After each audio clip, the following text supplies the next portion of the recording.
District police Muktsar दी team CIA ਵੱਲੋਂ एक pin pointed ਤੇ ਸਪੈਸੀਫਿਕ ਇਨਪੁਟ ਤੇ ਸਸਪੈਕਟ ਨੂੰ ਜੋ ਇੰਟਰਸੈਪਟ ਕੀਤਾ ਗਿਆ ਤੇ ਉਸ ਤੇ ਕਮਰਸ਼ੀਅਲ ਕੁਆਂਟੀਟੀ ਹੈਰੋਇਨ ਦੀ ਰਿਕਵਰੀ ਇਫੈਕਟ ਕੀਤੀ ਗਈ ਹੈ।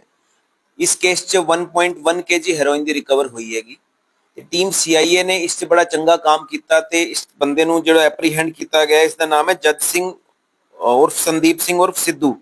ਇਹ डिस्ट्रिक्ट फाजिलका ਦਾ ਰਹਿਣ ਵਾਲਾ ਹੈਗਾ। तो ये जो इस एरिए च पहली बार नोटिस च आया सीगा कि इस तरह की इसकी एक्टिविटी च इनपुट सीगी ते इसनू जब इंटरसेप्ट किया गया तो इसकी बाइक इस ते रिकवर हुई तो बाइक ते 1.1 kg हेरोइन की रिकवरी इफेक्ट की गई है।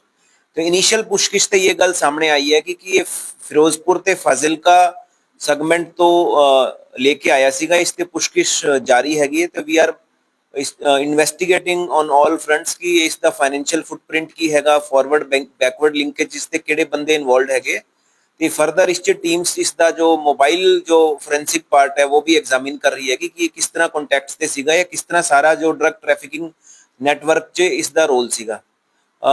जो युद्ध नशे विरुद्ध पिछले 7 महीने तो लगातार चल रहा हैगा तो उस ते मैं ये कहना चाहूँगा कि पिछले कुछ टाइम तो 2-3 चीज़ां नोटिस च जो आई हैगी हैं कि मल्टीपल फ्रंट्स ते ही हेरोइन फ्रंट ते भी ते फार्मा ओपिएट फ्रंट ते भी ते सिमिलरली कोई चेंजिंग सिनेरियो च कोई होर तरीके ते भी मॉडस ऑपरेंडी च काम कर रहा है। तो we have been able to apprehend and arrest the suspects and accused based on the inputs provided by public only. तो लोगों का काफ़ी सहयोग इस च रहा है। लोग रियल टाइम च फीडबैक देंदे हैगे, इनपुट्स देंदे हैगे, उसनू असी प्रोसैस करते हैं, वेरीफाई करते हैं, उसके बेस ते आगे कार्रवाई भी होंदी हैगी। तो मैं तुहाडे राही ये भी गल कहना चाहांगा कि पब्लिक नू कोई भी इनपुट मिलती है तो उसना दी आइडेंटिटी है एनोनिमस रखी जाती है ते वो बिल्कुल एक सीक्रेट तरीके ते उन्हां दी पुलिस वेरीफाई करके अगला एक्शन प्लान करती है। असाइनमेंट किस तरीके ते और बैकवर्ड लिंक ते किधरों लेके आया see that is one part कि वो इंपॉर्टेंट हैगा कि मेन सप्लायर कौन है जिस ते लेके आया सी। क्योंकि आपां देखिया हैगा मुक्तसर ते पिछले कुछ टाइम ते जो पिछले 7 महीने की अगर गल करिए तो स्मॉल ते नॉन कमर्शियल क्वांटिटीज की रिकवरी हुई है ज़्यादातर।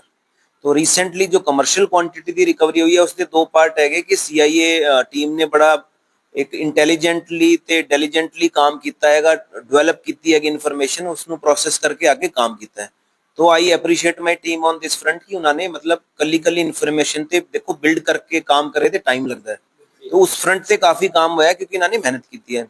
नंबर 2 की कुछ जो पैटर्न भी कुछ चेंज होया हैगा कि पहला जो डिस्ट्रिक्ट जो अलोंग इंटरनेशनल बॉर्डर जो मेनली इधर पास जो हैगे फिरोजपुर फाजिलका उसके नाल हुण जो एडजॉइनिंग डिस्ट्रिक्ट्स च भी काफ़ी मूवमेंट जो है नोटिस च आ रही हैगी जिसके बेस ते ही फिर आगे कार्रवाई हो रही हैगी।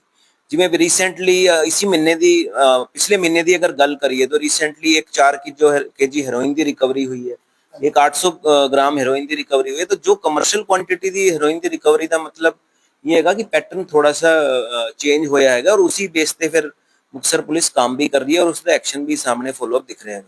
तो we are 100% committed for exemplary action against any smuggler और peddler who is indulging in drug trafficking और उसके आगे भी काम होगा।